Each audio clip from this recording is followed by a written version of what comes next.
Yang menjadikan kita lalai kadang hawa nafsu. Bahkan kadang justru kita lalai karena ibadah. Hati-hati, itu yang lebih serem lagi. Orang menjadi lupa, lalai gara-gara ibadah. Waspadai. Ada orang yang Masya Allah tertipu dia, ya karena kurang ngaji, kurang berenung, kurang berpikir. Kalau bicara tentang sholat malam, Masya Allah sholat malamnya hebat. Bicara puasa, puasanya hebat, luar biasa. Tapi ternyata ibadahnya menjadikan dia lupa dan lalai, sehingga dia sudah merasa kayak punya surga. Sehingga apa? Jika berbual-bual berbincang dengan temannya menyakitkan hati. Sama suaminya tak baik lagi. Oh, tertipu dia. Dan ini ada. Suatu ketika pada zaman Nabi, seorang perempuan disebutkan tentang perempuan yang tudkar bi kathrati sholati wasyam. Perempuan yang disanjung karena dia di hadapan Nabi ada seorang perempuan ya Rasulullah, dia ahli ibadah di tengah malam, siang hari puasa. Oh, mengagumkan. Cuman ada cerita lanjutannya. Tapi dia kalau ngomong sama tetangganya suka menyakitkan hati tetangga. Nabi menjawab, la khaira fiha, gak ada baiknya perempuan itu, innaha min ahlin nar, dia ahli neraka. Tertipu dia. Banyak hari ini orang tertipu loh ya. Tidak laki, tidak perempuan. Tertipu dengan ibadahnya, atau memang ibadahnya bukan karena Allah, hanya ingin lari dari sebuah tanggung jawab. Atau dia tertipu memang betul, sehingga dia merasa ahli surga, kemana-mana zikir, sholat, ibadah, Masya Allah. Tapi ngomong menyakitkan. Itu yang disakiti tetangga loh, yang Nabi mengatakan la khaira fiha. Yang disakiti orang di keluar pagar rumah kita, disakiti menjadi sebab orang masuk neraka. Bagaimana jika disakiti yang di dalam rumahnya itu istrinya, itu suaminya, dan banyak orang bodoh. Tampak dia ahli ibadah tapi zalim pada pasangannya. Ada.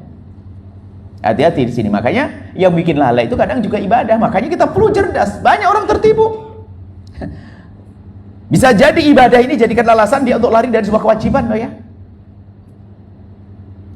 Makanya tadayun, hakikat beragama itu kayak apa sih? Bukan pamer, bukan kemana-mana Allah enggak. Saya sampaikan, apakah betul kalau orang tampak khusuk mukanya khusuk-khusuk? Enggak. Waktu dengan suami senyum, nggak perlu pakai gaya-gaya khusuk-khusuk. Dengan suaminya, depan istrinya, depan teman-teman langsung gayanya gaya ahli surga. Allah, la ilaha illallah, Allah, subhanallah. Nah, ngapain nanti ketemu orang senyum? Ini pelajaran dari siapa itu? Beragama kok kayak begitu? Gak ada beragama seperti itu. Memahami beragama itu yang indah. Gayanya Masya Allah kayak biar dibilang oleh orang ahli surga. Allah, kemana-mana zikrullah, Allah, la ilaha illallah, Allah musta'an, subhanallah, Allah, la. Ternyata kita berhadapan dengan kawan dengan keceriaan wajah. Ini adalah ibadah. Menumbuhkan cinta, ibadah. Makanya cerdas itu, makanya nggak cukup. Kami selalu ingatkan, majelis taklimmu tidak cukup, majelis zikir saja. Perlu ilmu dong. Di manapun kita berada. Berubah enggak jamaah ini? Ngerti halal haram tidak? Pengaduan itu sama terjadi, laki-laki ngadu kepada kami, perempuan ngadu kepada kami. Ada suatu ada seorang perempuan ngadu kepada kami. Buya, saya punya suami mas soleh banget. Kan saya senang dengar suami, dengar cerita suaminya soleh banget, Masya Allah. Oh rajin sholat Buya, Masya Allah. Terus ya, rajin pengajian, cuman ya ada kurangnya dikit lah. Apa kurangnya? Saya sih nggak ada apa Buya, cuman ya kadang-kadang itu ada terlintas nggak enak. Nah, apa sih kurangnya? Dia tuh nggak pernah ngasih nafkah ke saya. Jadi saya suruh kerja ke pasar. Jadi dia senang ibadah, hadir pengajian ustadz. Saya bilang, wah itu bodoh tuh, nggak bener. Ngajinya di mana dia tuh? Hah? Kok seperti itu? Dia ngajinya sama Buya. Wah ini penyakit ini. Ngajinya sama saya, langsung saya sampaikan terang-terangan, jangan jadi orang bodoh di sini. Saya tidak ngaji sini lalu meninggalkan kewajiban. Cari nafkah wajib. Melantarkan istri nggak benar. Pasti ada orangnya tak gitu kan gitu. Itu kenyataan nih. Ada laki-laki seneng ikut ustadz ini keliling sana kemari, istrinya ditelantarkan. Anaknya tidak pernah mendapatkan senyum. Ustadz pun yang ceramah ke sana kemari, jangan biarkan istrinya telantar loh ya. Maka kami sampaikan ustadz itu di mimbar saja jadi ustadz. Kalau sama istri mah lain, nggak usah gaya ustadz-ustadzan. Masa sama istri langsung, Assalamualaikum wa istriku, apa kabar? Abinya mau 8 juz dulu ya. Tidak ada itu semuanya. Makanya keseimbangan antara dengan Allah dengan manusia.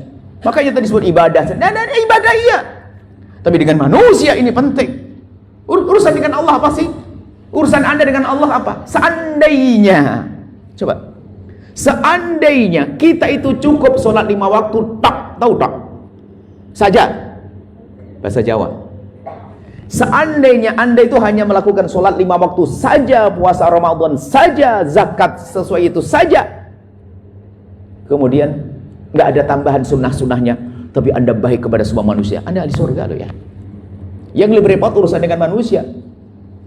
Sama seorang perempuan, ini pengaduan juga, Masya Allah, hadir pengajian di bulan Maulid itu pagi siang malam, suaminya tuh ngenes, mau negur suaminya nggak berani, mau pengajian kok saya tegur.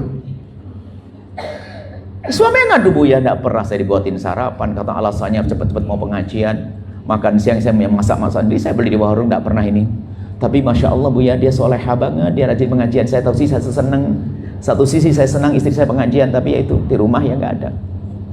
Tapi itu bukan pintar dungu dia.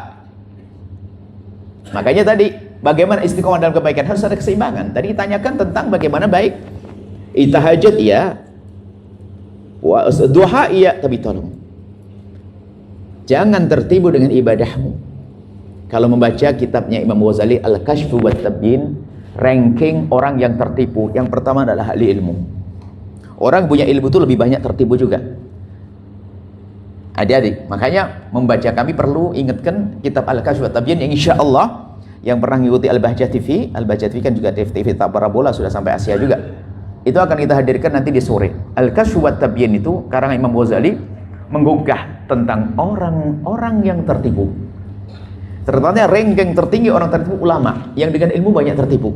Yang kedua adalah ahli ibadah.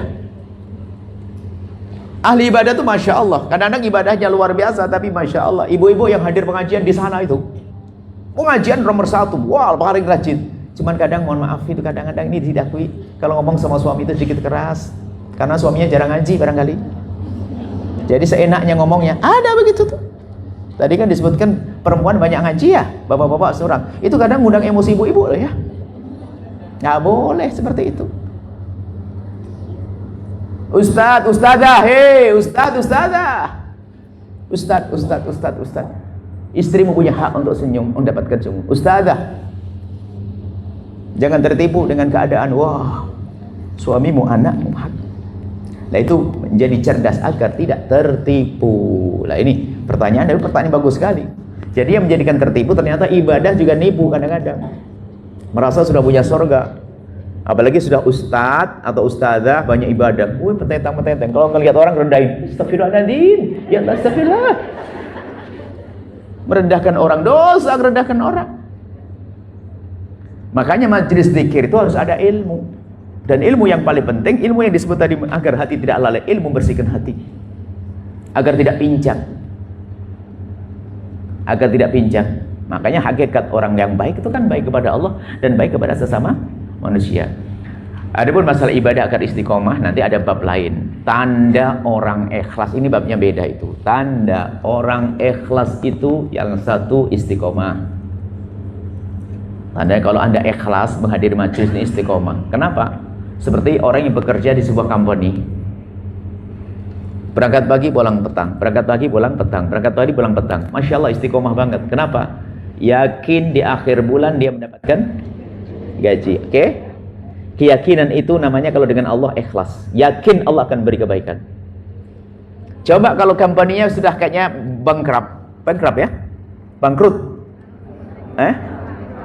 Nah, bangkrut atau runtuh. Lihat.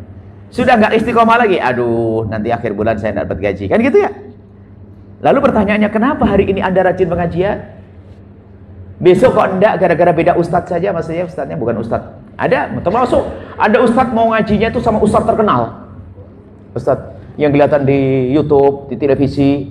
Tapi kalau sama ustadz kampung nggak mau. Ini tanda rusak hatinya. Kalau ustadz terkenal, wah, di klip biasa di televisi, langsung ramai datang. Di saat yang datang ustadz biasa nggak datang. Nah ini musibah. Padahal kalau kakeknya meninggal dunia, yang ngurusi siapa? Ustadz kampung ya, bukan ustadz terkenal. Ini fitnah juga model-model begitu. Jadi sederhana, makanya belajar tuh terus, gak ada hentinya. Kalau pertanyaannya singkat tadi, jawabannya panjang. Di antaranya orang tertipu dengan ibadah juga ada. Ada tertipu dengan kemaksiatan juga ada. Kami bikin contoh ekstrim, tertipu justru dengan ibadah. Oh dahsyat. Tertipu dengan ibadah. Nah, ini makanya dari itu, ayo kita selalu waspada. Makanya apa tugas kita setelah ini? Seperti tadi, merenung. Merenung satu demi satu. Hari ini aku merenungi urusanku dengan ibundaku, ayahandaku. Sehingga itu kami jadikan silsilah akhlak. Sebenarnya kita berjalan di Malaysia itu ada silsilah. Semalam kita mulai membuka menjadi keluarga yang membangun rumah tangga, membangun rumah yang baik.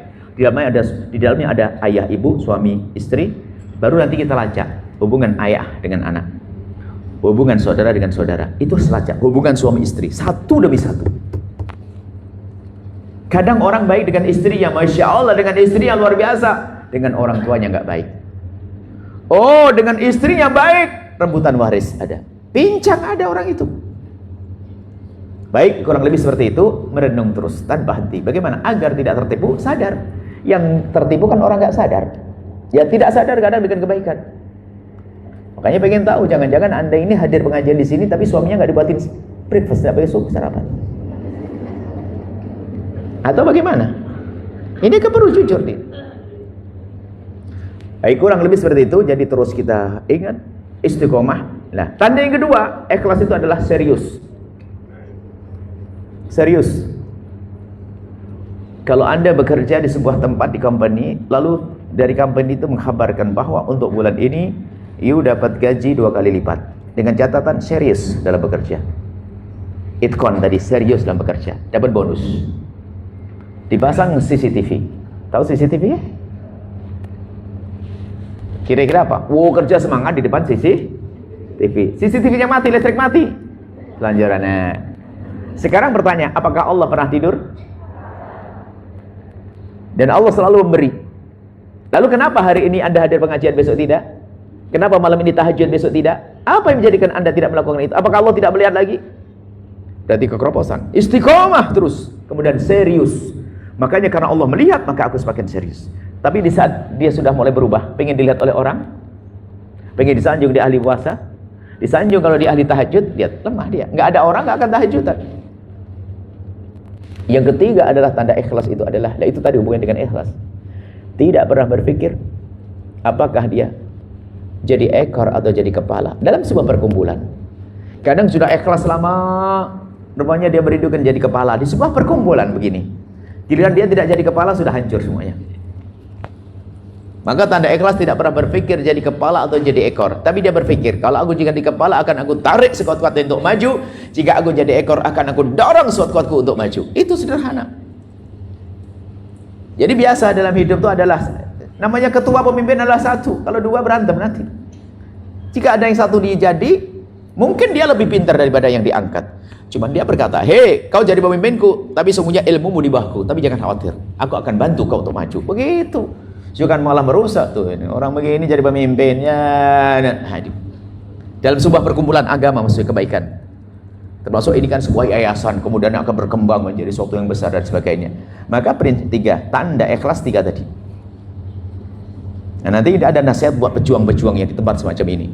Dalam berjuang itu yang tulus, ikhlas itu kayak apa sih tadi? Serius, istiqomah, tidak pernah berpikir apakah jadi kepala atau jadi ekor. Kurang lebih seperti itu. Allah alam bisawab. Setelah Anda menyaksikan video ini, jangan lupa berselawat kepada baginda Nabi Muhammad sallallahu alaihi wa alihi wa sahbihi wasallam.